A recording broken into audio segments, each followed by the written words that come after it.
Welcome to the Festival of Entrepreneurs, recorded live at the NEC in Birmingham. Over the next few minutes, you'll hear from some of the most incredible founders, investors, and business leaders who joined us this year. Good morning, everybody. Good. Welcome to day 2 of the Festival of Entrepreneurs. And today, we're talking about who supports the CEO. So my name is Rob Hanna. I'm the founder of KC Partners. We're a legal talent solutions and content creation firm.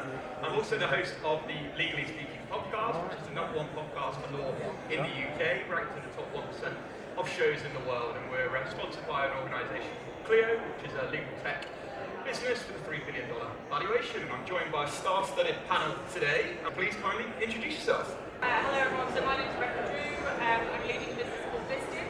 We are the world's largest CEO peer advisory and coaching business with 45,000 members globally across the country. Good morning everyone, so I'm Raj Thiruchelvarajah, co-founder of Hanna.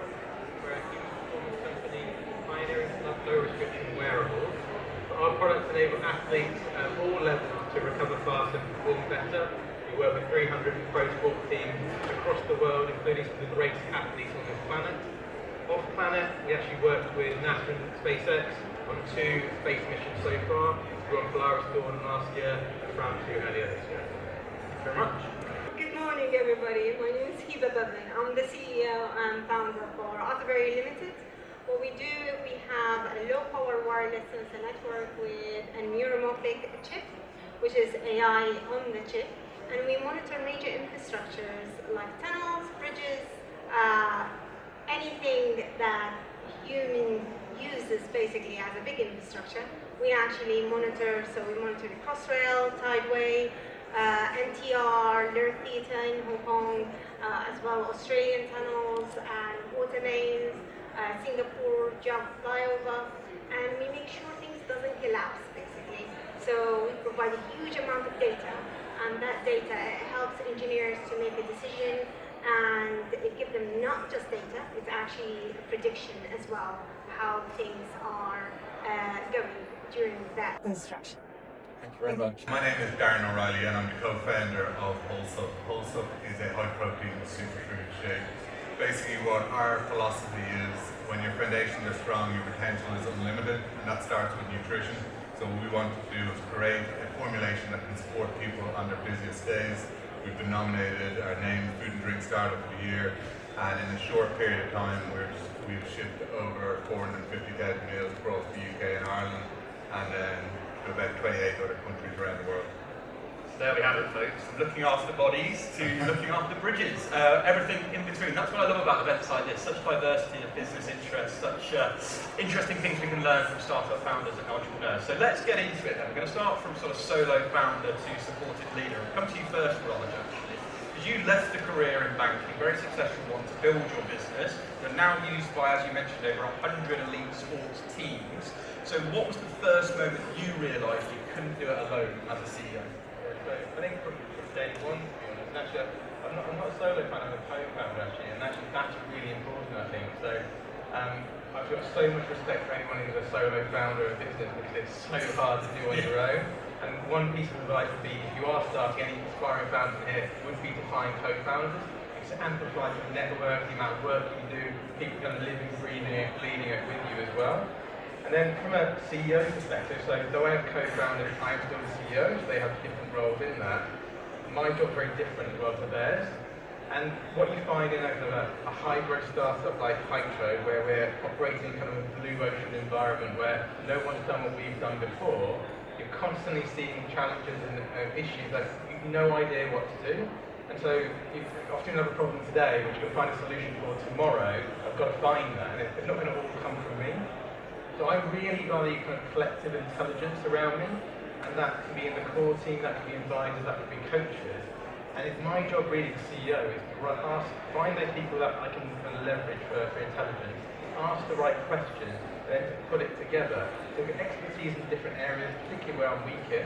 So for example, I have a lot of people in marketing PR, that's not something that comes naturally to me, but I can leverage that expertise, and that will help me find solutions going forward. Love that. And I always talk a lot about collaboration as domination. Find those people you can collaborate with to do something better. I said it yesterday, we is greater than me. I think you can come together, as you're talking about in terms of co-founders, super powerful. Rebecca, I'd love to come to you because, you know, the Steve supports over 45,000 plus leaders globally. So from your perspective, why do great CEOs need strong advisory and peer networks to avoid the isolation that so many entrepreneurs do go through?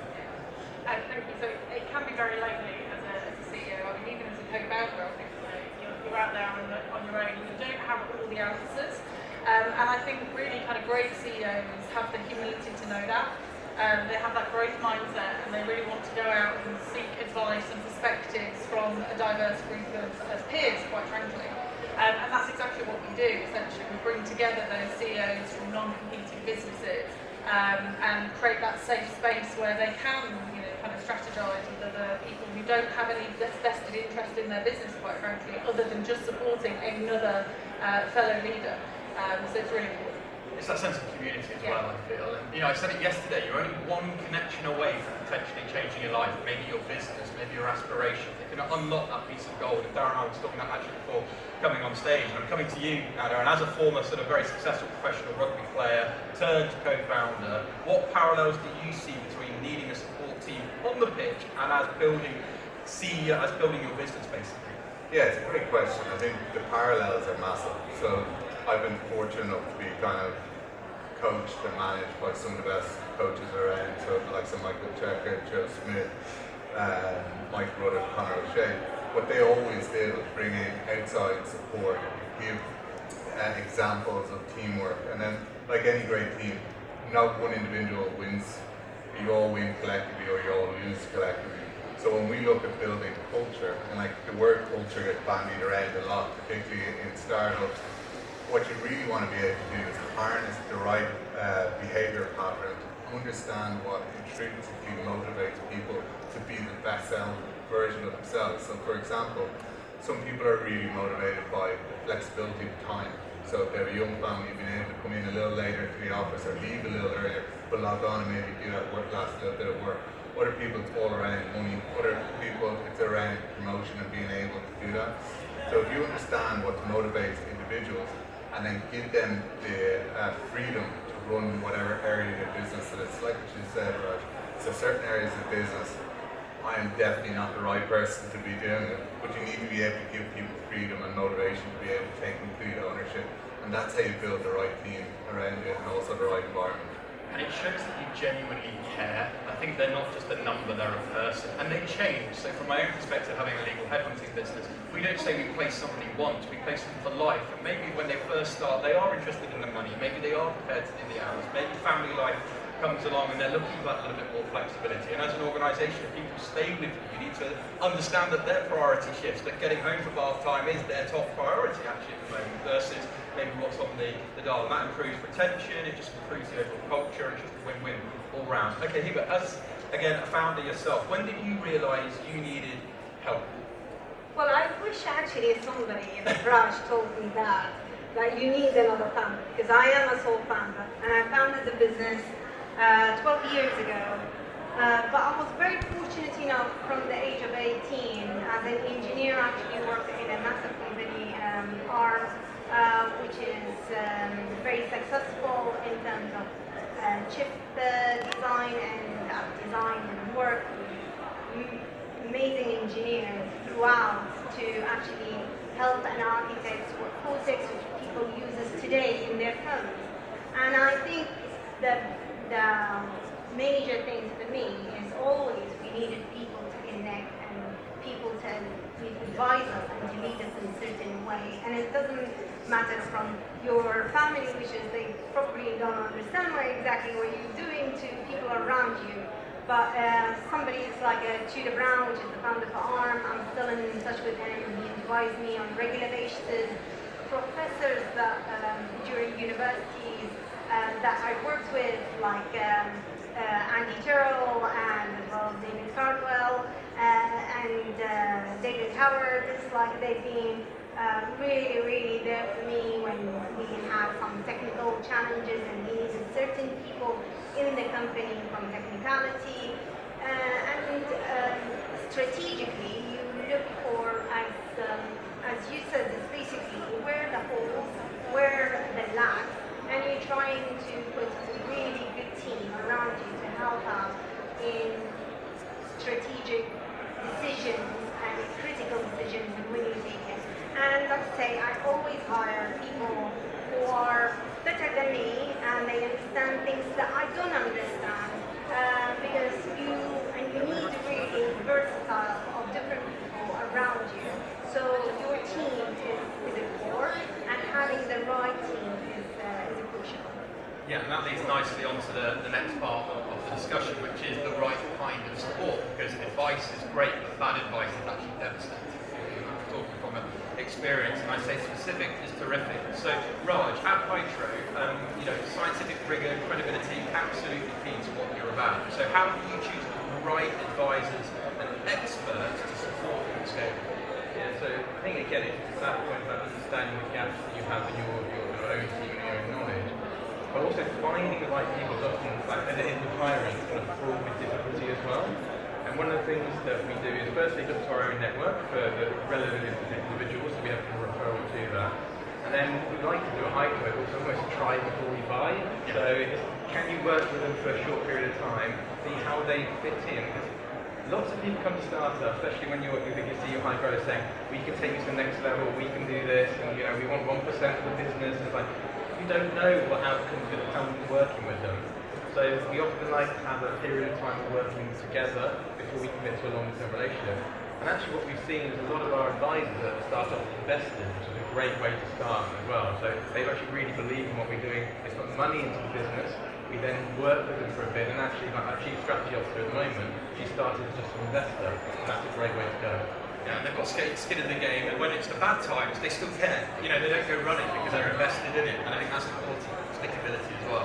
Okay, coming to you, you've launched and scaled tons of brands, very successful. Chief and now obviously is Prestige. How should CEOs go about thinking, building an advisory board or indeed leadership team that truly challenges rather than being just a yes?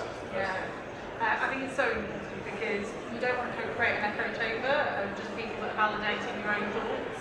KPMG did a study 20 years ago now that actually diversity brings higher performance in teams, so you do want to bring people that complement you and that will challenge. Because like I say, you don't want to just keep doing the things that you're doing. You have to think outside the box. Business is moving so quickly today. The pace of innovation and change, you need that challenge.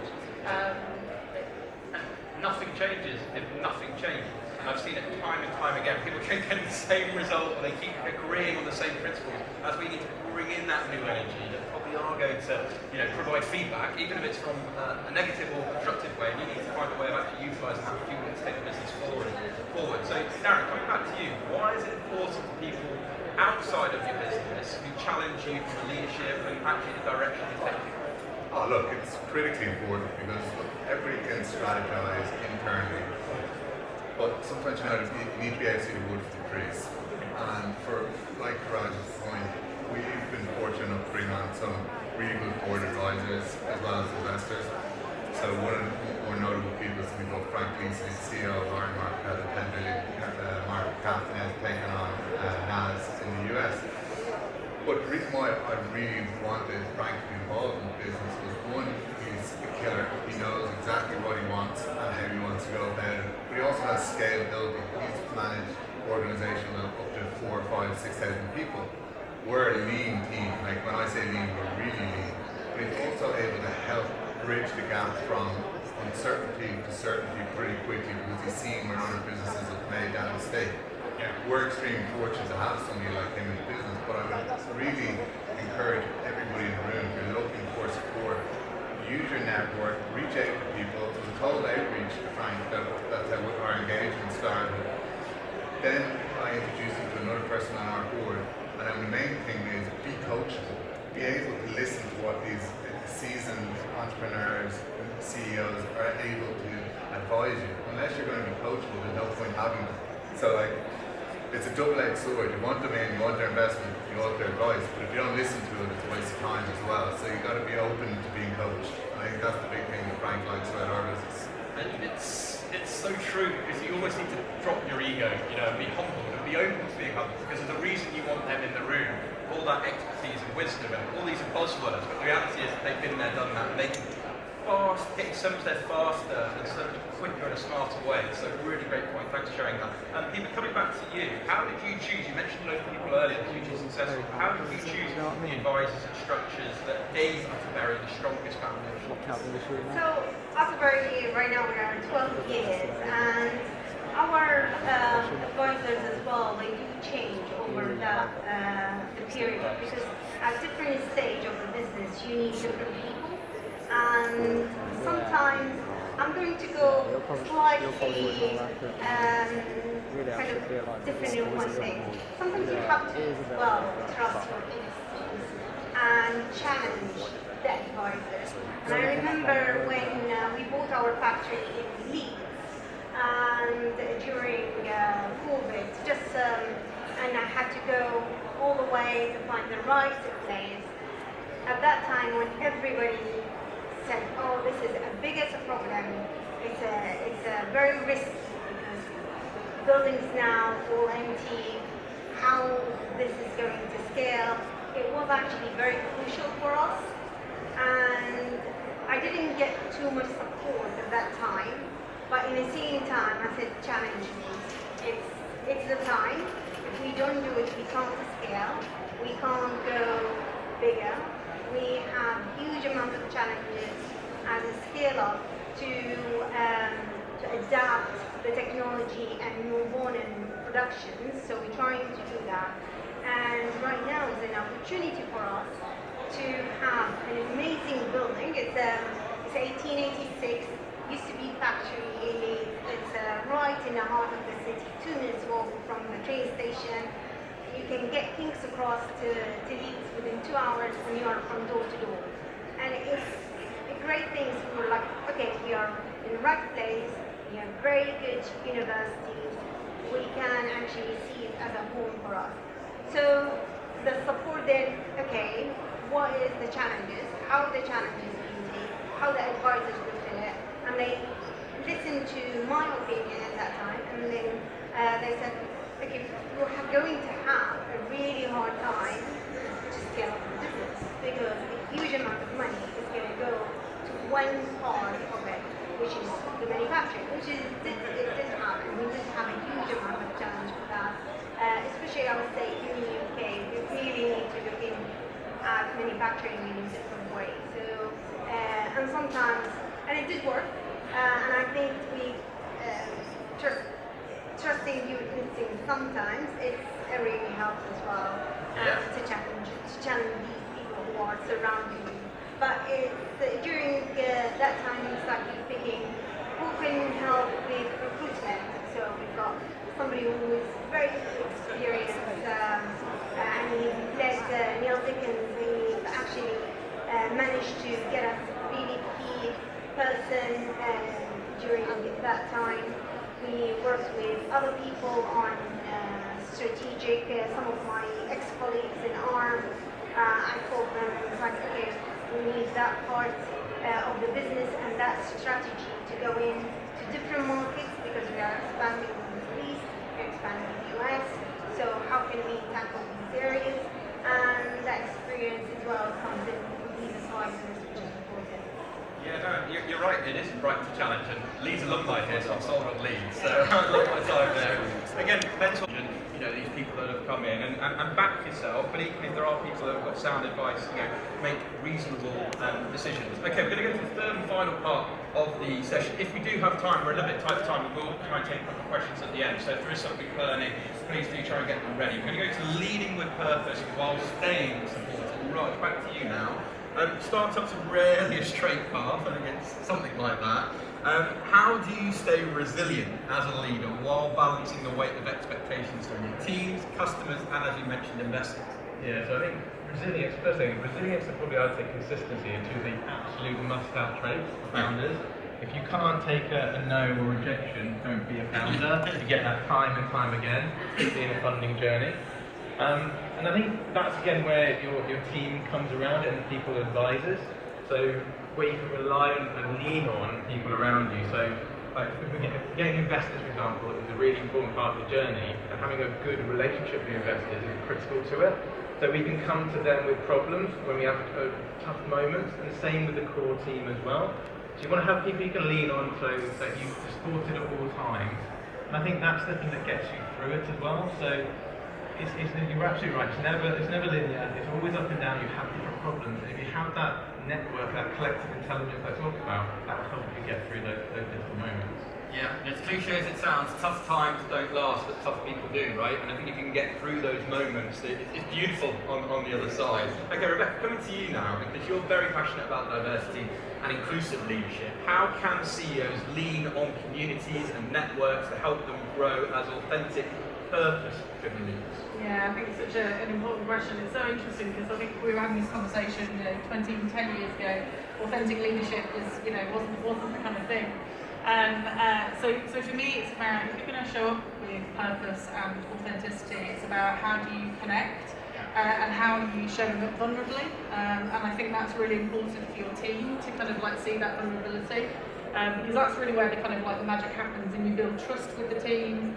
You make sure that you're not coming across as though you know everything, but it's garnering that kind of community and that support essentially. So, and of course you've got to be very passionate as a founder with what the purpose is of what you're doing. So I think that's critical. Yeah, no, really, really well said. And you do have to be passionate. You genuinely have to believe, because otherwise it will consume and you probably will give up. So I absolutely 100% back that. Okay, Darren, coming back to you, because sustainability is central to your business and brand. So how do you lean on your team and advisors to ensure your purpose is delivered authentically and not just as marketing? So a lot of people just chuck it out there and don't actually live by those values. Yeah, look, it is. A lot of marketing people unfortunately do that. We're on a journey from a certified B Corp, so that's one way of proving that we're actually standing up to the words that we're holding ourselves accountable. Internally, we have a number of values. Some of them are around transparency, honesty, how we speak to our customers, how we try to educate our customers. So generally, the business just keeps reverting back. So ultimately, at your core, you need to be able to have a certain set of values around sustainability, but also the purpose of how you're going to drive your business. And if you're able to continue to go back to that, then you're holding yourself responsible. And everybody in the team kind of understands and signs up for the same values as we do as a kind of leadership team. But hopefully, fingers crossed, the B Corp process is a long one, and it's complicated, very, very complicated. But it's definitely stressing our processes and how we even view our supply chain, how we deliver our product, how we hold ourselves accountable. So that's one of the ways. And then again, having a core set of values internally that everybody signs up to do something. And it's actions, isn't it? It shows credibility. Just out of interest, has anyone been through the B Corp process or also going on that similar journey in the audience at all? Has anyone thought about it? Interesting. Okay, good stuff. All right, so final question, Heba, I'll come to you, and then if we say we do have time, we'll try and do maybe one or two questions, depending how we get on. As one of the few women leading in the space of AI and Internet of Things, how have networks helped you stay resilient and purpose-driven? I think without network you can't build a business. That is definitely the case. And you're trying to, I wouldn't say you're trying to kind of join the dots of these networks and how they can shape certain things that you want to do with the business in terms of scaling or going to different markets or doing something totally out of the ordinary. So I think I never thought of it as I'm there alone. However, the stats in what we see right now, only about 2% of female business-founded businesses got invested in the UK. If the same foundation and investments is for female founders or businesses led by females to the counterpart to males, it will be actually brought in about 2 trillion pounds into our economy. So there are actually massive stats in that. How can we utilize that? And we need to think about it economically. It doesn't matter. We make half of the population, and AI is used not just by male, by females as well. So being an engineer, I love ingenuity, I love technical things, I love building things, and I think like a mother of a girl who loves doing technical things, I think it's really encouraging. There's other open-minded and people actually adapting it, and and we can see from the university numbers there are more females going into these technical positions as well. Yeah, and absolutely, we fully support that. And what an incredible panel, and what I love about moderating things, I always take away lessons and learnings as well. One thing I will say, it's my favourite piece of advice I was given, the magic we are all looking for is in the work you're avoiding. Maybe you've heard something from one of these speakers today that's really hit that point. The key is to go and actually take action on that now. I may be coming up and speaking to one of these panellists after today's session. Does anyone have any questions? Yes, I think I've got time. Go for it. Your hand up first. I've got time. Be quick.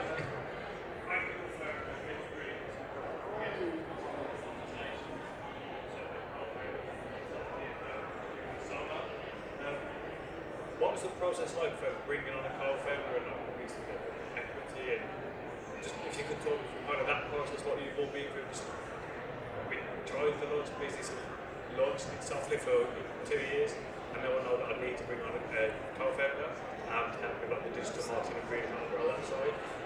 So I'm just interested to see what that journey was like for you and how you brought them on and what the equity and kind of all that. Raj and Darren, do you want to 6 seconds or less each? Go for it. Raj and Darren. There's no one process because everyone's going to be slightly different. For the three of us that came together for Hydro, one guy, Warren, had the idea. Paul and I had different expertise that come together, and we came together right at the beginning. So if you all sound like you started your business, you want to bring someone in, it's going to be slightly different. We then structured it in terms of me and Warren are going to be doing more of the work going forward, so we get some sweat equity as well as kind of the amount of money we put in, and Paul wouldn't, so he just got what he put for money in. How you structure it is really, really difficult. There is no one size fits all, but you want to make sure you're all comfortable with it going forward. So that's the main thing is, are you and your co-founder happy with the arrangement? Can you live with, and there's running the whole separate session on co-founder dynamics as well, in terms of what you need, skill set, who you're looking for, how you're going to find that person. We've been doing it 6 years together now, we've got on really, really well, but I'm very aware we're really lucky on that. But it's fairness. It's like that's the thing you need to look for is, are you and your co-founder really happy and find it fair the deal you've got? And then particularly where it's sweat equity, there's an element of that in it, is everyone adhering to that? Because you don't want to go, oh, I'm working a lot harder and I'm getting a lot less, and it's really difficult, to be honest. Yeah, Raj, great points. So my co-founder is Dr. Brian Carson. So how he came on board with us was we were looking for a consultant at the time. He bought into the idea really aggressively, just got the vision that I had. We sort of knew each other, but we weren't very close or anything like that. So what my suggestion is, if you are actively looking for somebody, maybe bring them on as a consultant. Understand that you can work with them. You don't have to necessarily agree with everything they say, because you see conflict is a good thing, or diversity of opinion is a really good thing. And then get into the co-founder conversations. That's how our one came about. So he had a piece of work to do with us. He was leading a lot of the vision around formulation, how we wanted to position the product, the science, and added a lot of credibility that I just didn't have. So it's a really tricky one. I'll share some other thoughts with you afterwards if you want. Just one other quick thing on that would be get some legal advice as well. So make sure it's all properly done. Don't get like a template. Yeah.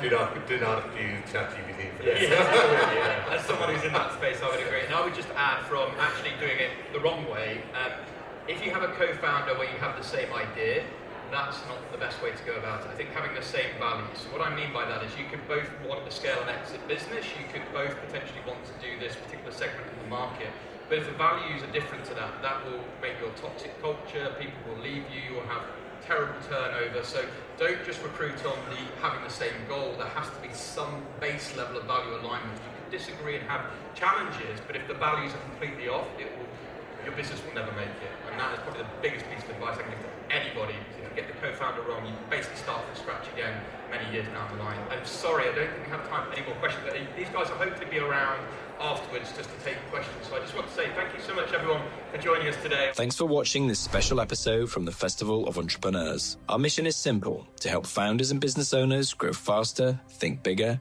and take action. And if you were part of the event, thank you for joining us and being part of the community. And if you missed it, don't worry. We'll be back with even more ideas, inspiration, and opportunities to help you take your business to the next level. You can find out more and register for future events at festivalofentrepreneurs.co.uk.